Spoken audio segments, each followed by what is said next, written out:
Dear Mr. Chairman, dear members of Congress, it's a great honor for me to testify before the United States Congress, although it's on a sad occasion.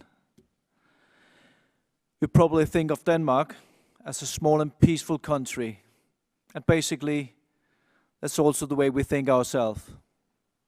We are people of 5.5 million, 5,000 Jews.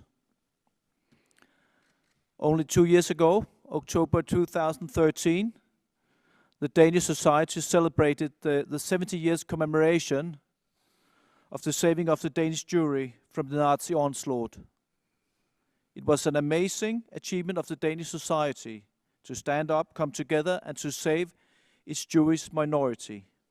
The Danish population believed that its Jewish neighbors and friends were an integral of the Danish society, making Denmark a country that could rightfully be defined as righteous among the nations.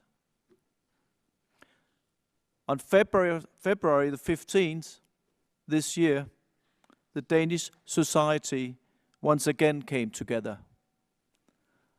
This time, in order to mourn the loss of Dan Uzan, a 37-year-old Jewish man who was murdered while protecting the guest at a bat mitzvah party in the Jewish community center.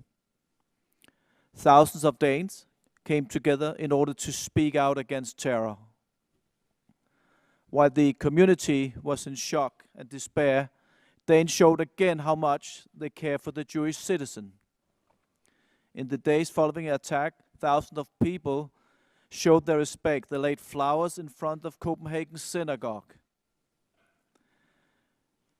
So on the 15th of February, the Jewish community and the whole Danish society was brutally awoken to a new reality.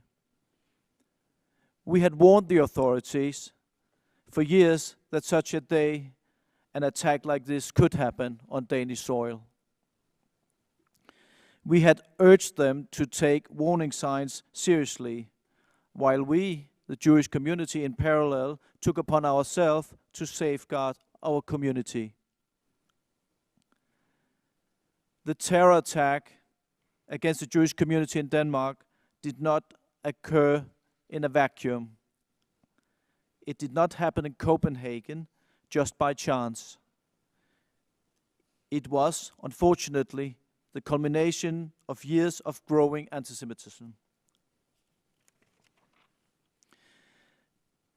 It happened in a country where it has become widely acceptable to criticize and question both Israel and Jews with a carelessness that we did not expect or imagine just a few years ago. During the Gaza conflict last summer, a few hundred people were evacuated by police because police could not guarantee them their safety due to aggression from Hamas supporters during a demonstration calling for peace, calling for a two-state solution. A few days earlier, almost 4,000 people signed a petition urging Danish media not to use journalists with Jewish heritage for coverage of Middle East conflict. Yet, it was not before the Jewish school in Copenhagen was vandalized with graffiti that politicians decided to react and speak out against these incidents. It is, however, important to understand that the Danish society itself has never been anti-Semitic, and that many of the threats facing Danish Jewry, like in the rest of Europe, comes from marginalized and radicalized Muslims. And these form, I believe, a small minority of all Muslims in Denmark. The terrorist who committed the two murders was born and raised in Denmark and used his religion to justify the crime.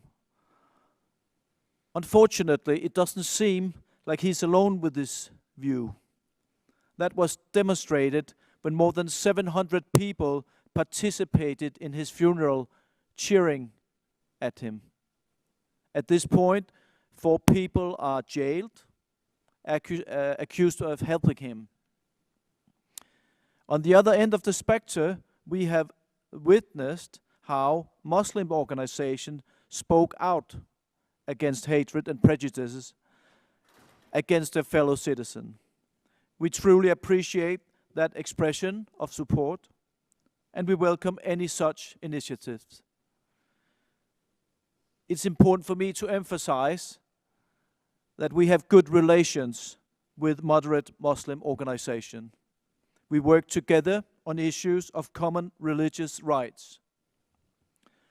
However, we still need for the Muslim community to do more, to become more outspoken against violence and hatred, to confront hate and prejudice towards Jews. The Danish society can only do so much. The real long-term solution needs to be found inside the Muslim community.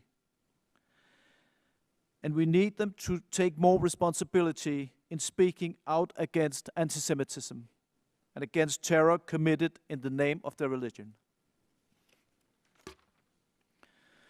In recent weeks, the Jewish community received strong support from the Danish politicians through the media.